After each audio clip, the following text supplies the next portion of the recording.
Hello dear viewers, आज की इस वीडियो में हम थिएटर ऑफ एब्सर्डिज्म को डिस्कस करेंगे। इस वीडियो में हम ये समझेंगे कि थिएटर ऑफ एब्सर्ड क्या है, ये कैसे शुरू हुआ और इसके मेजर राइटर्स कौन थे और कौन से मेजर वर्क्स इस लिटरेरी मूवमेंट में लिखे गए थे। And I am sure that after watching this video completely you will have a broader and clear picture about this group of writers. इसलिए इस वीडियो को आखिर तक गौर से देखिएगा और आगे बढ़ने से पहले I want you to click the subscribe button and click on the bell icon so that you can be notified whenever I post a new video. So let's start it. Theatre of absurd पर बात करने से पहले ये जानना ज़रूरी है कि थिएटर ऑफ एब्सर्ड टर्म किसने कॉइन किया था। So Martin Esslin was the man who coined the term theatre of absurd. Theatre of absurd एक ऐसी लिटरेरी मूवमेंट थी जो 1950s में शुरू हुई और 1980s तक जारी रही, क्योंकि सैमुअल बेकेट जो थिएटर ऑफ एब्सर्ड का मेजर राइटर था, इनकी 1989 में डेथ की वजह से 1980s को end of theatre of absurd समझा जाता है। ये मूवमेंट अमेरिका और यूरोप के काफ़ी कंट्रीज़ में 1950s और 60s के दौरान फैली थी।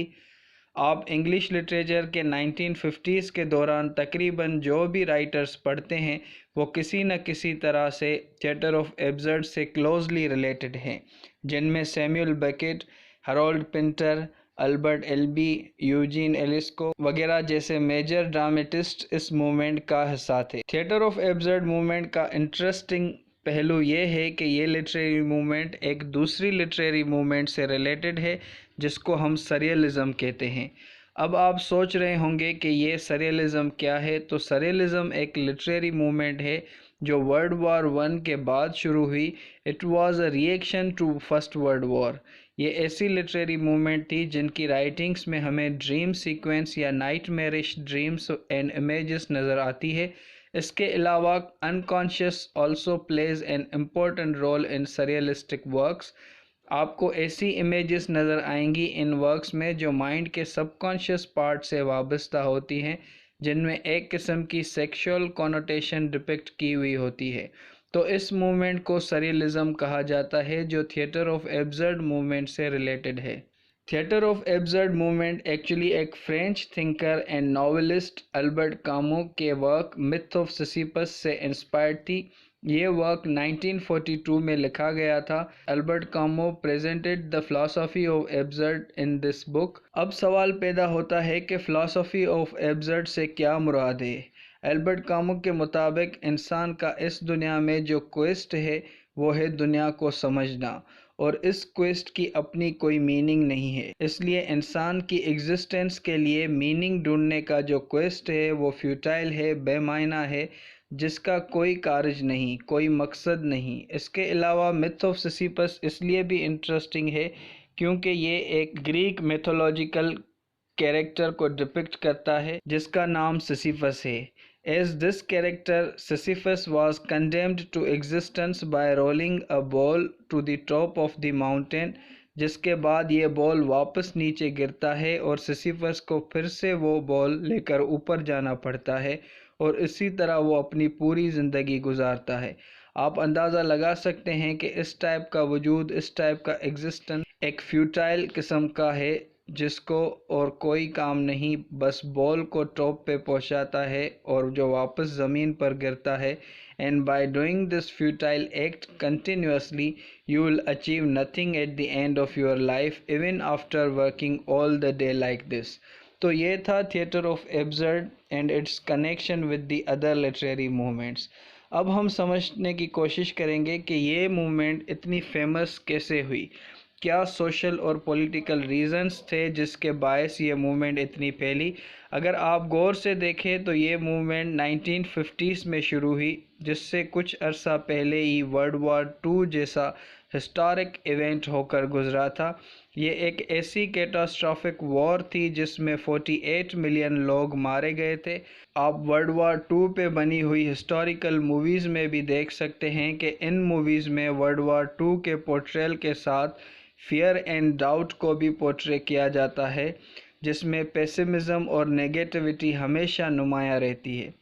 तो ये वर्ल्ड वॉर टू ही थी जिसके नतीजे में थिएटर ऑफ एब्सर्ड राइज हुआ, क्योंकि वर्ल्ड वॉर टू के पहले लिखे हुए लिटरेचर में हमें feelings of patriotism and hope नज़र आती है, पर वर्ल्ड वॉर टू के बाद जब लोगों ने मास किलिंग देखी तो उनको एहसास हुआ कि ये तो सब कुछ झूठ है।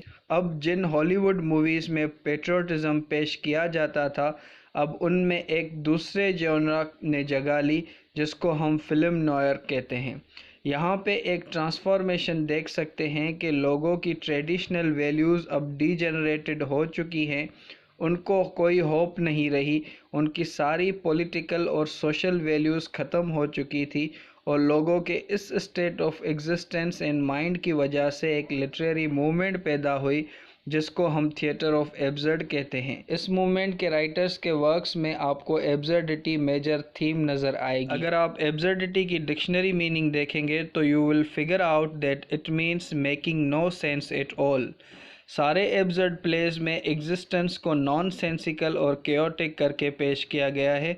अगर आप राइनोसोर्स प्ले को देखें जिसमें राइनोसोर्स स्टेज पर चल रहे होते हैं और वो बेमायना होता है, उनकी मूवमेंट का कोई मकसद नहीं होता, ये बिल्कुल ही एब्सर्ड नज़र आएगा आपको। या अगर आप हैरोल्ड पिंटर के प्लेस को देखें तो उनमें जो कैरेक्टर्स बोलते हैं वो समझ में नहीं आता, उनकी सारी कन्वर्सेशन ब्रोकन सेंटेंसेस में होती है। इसके अलावा एब्सर्ड प्लेज में आप देखेंगे कि cruelty and violence dominant themes रही हैं। क्रियोलिटी एंड वायलेंस से मुराद ज़रूरी नहीं कि ब्लड शेड हो, पर इन प्लेस में जिस तरह कैरेक्टर्स एक दूसरे को रिस्पॉन्ड करते हैं या बात करते हैं तो उनमें हम वायलेंस और क्रियोलिटी देख सकते हैं। अगर आप पिंटर के प्ले द रूम को देखें तो उसमें एक ब्लाइंड मैन को मारने वाला सीन बहुत ही एब्सर्ड किस्म का है। या अगर आप सैमुअल बेकेट के प्ले एंड गेम को देखें जिसमें एक हाइम नाम का कैरेक्टर होता है जो कहता है कि बचपन में मुझे मेरे पेरेंट्स ने वायोलेंटली और क्रूअली ट्रीट किया है। वो कहता है मेरे पेरेंट्स कहते थे कि we let you cry so that we might sleep in peace. यहाँ आप क्रूअलिटी का अंदाज़ा लगा सकते हैं जो लोगों के अंदर मौजूद थी। इनके अलावा एक और इम्पोर्टेंट थीम जो हमें नज़र आता है एब्सर्ड प्लेस में वो है लेक ऑफ कम्युनिकेशन। इन सब प्लेस में आप देखेंगे कि इनमें इफ़ेक्टिव कम्युनिकेशन की इम्पॉसिबिलिटी नज़र आती है। आप द जू स्टोरी प्ले को देखें या वेटिंग फॉर गोडो को देखें जिसमें आप जान सकते हैं कि लोग इफ़ेक्टिव कम्युनिकेशन करने से कासर होते हैं।